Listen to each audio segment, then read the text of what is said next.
നമസ്കാരം. വൈഡൂര്യം ചാനലിലേക്ക് സ്വാഗതം. അശ്വതി നക്ഷത്രത്തിൽ ജനിച്ചവർക്ക് ധരിക്കാൻ പറ്റിയ അവരുടെ ജന്മനക്ഷത്രക്കല്ലാണ് വൈഡൂര്യം. അത് ധരിച്ചു കഴിഞ്ഞാൽ വളരെ ഐശ്വര്യവും സമൃദ്ധിയും ഉണ്ടാകുമെന്നുള്ളതാണ് അനുഭവത്തിലിരിക്കുന്നത്. ആവശ്യമുള്ളവർ വിളിക്കുക.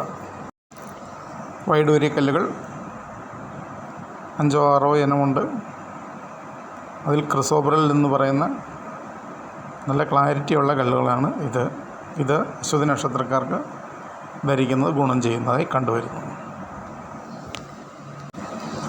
കാറ്റ്സ് ഐ ജെം സ്റ്റോൺ എന്ന് ഇംഗ്ലീഷിൽ പറയും. കല്ലിൽ പൂച്ചയുടെ കണ്ണിലുള്ളതുപോലെ ഒരു വെളിച്ചത്തിൻ്റെ രേഖയുണ്ട്. അങ്ങനെ നമുക്ക് കല്ലുകളെ തിരിച്ചറിയാൻ പറ്റും.